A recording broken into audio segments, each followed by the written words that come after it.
आज सुबह उठ के मैं थोड़ा साफ़ सफाई कर देता हूँ और फिर कुछ पेन पकड़ के मैं निकल पड़ता हूँ बाहर, क्योंकि मुझे आज जाना है अपने बहन के पास, उसको ऑल द बेस्ट विश करना है। तो फिर मैं निकल पड़ता हूँ, कुछ खा पी के मैं ये बाहर निकल पड़ा हूँ और फिर मैं अपने मंजिल की ओर जाते हुए और मैं रास्ते में जो है थोड़ा टिफ़िन कर देता हूँ और टिफ़िन करने के बाद मैं फिर निकल पड़ता हूँ उसके सेंटर की ओर। और फिर जाकर देखा तो बहुत सारे लोग नहीं आए हुए थे, और क्योंकि अब नया नया चल रहा है तो आने को भी देर लगेगा, तो मैं उनका इंतज़ार करते हुए रहा था उसके बाहर। और फिर आने के बाद उसको मैं पेन दे देता हूँ और फिर मैं निकल पड़ता हूँ हॉस्पिटल की ओर। और फिर हॉस्पिटल के रास्ते से होते हुए मैं फिर अपने घर पर आता हूँ और आते हुए सोचा क्यों ना अपने दोस्त की ओर थोड़ा चलते हैं। तो फिर मैं अपने साइकिल के साथ अपने दोस्त के पास जाता हूं और फिर मैं घर पर आके लंच प्रिपेयर करके लंच भी कर लेता हूं। और फिर शाम के वक्त मैं थोड़ा हैंड स्विंग प्रैक्टिस कर लेता हूं और फिर मैं निकल पड़ता हूं बाहर,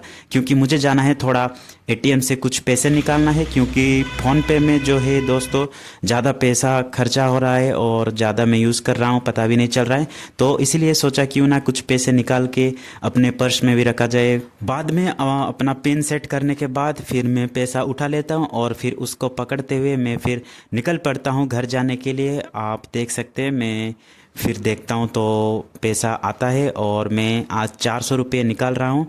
और फिर उसको पकड़ के मैं जाता हूँ बाहर और सोचता हूँ कि आज घर पर भी कोई नहीं है तो मुझे आज भी खुद खाना प्रिपेयर करना पड़ेगा, और इसलिए मैं बाहर से चिकन पकोड़ा ले रहा हूँ। आज का डिनर के लिए हो जाएगा जैसा तैसा करके। मैं घर पर रह रहा हूँ, अकेला हूँ, तो थोड़ा बहुत कुछ प्रिपेयर करके खा के सो पड़ता हूँ दोस्तों।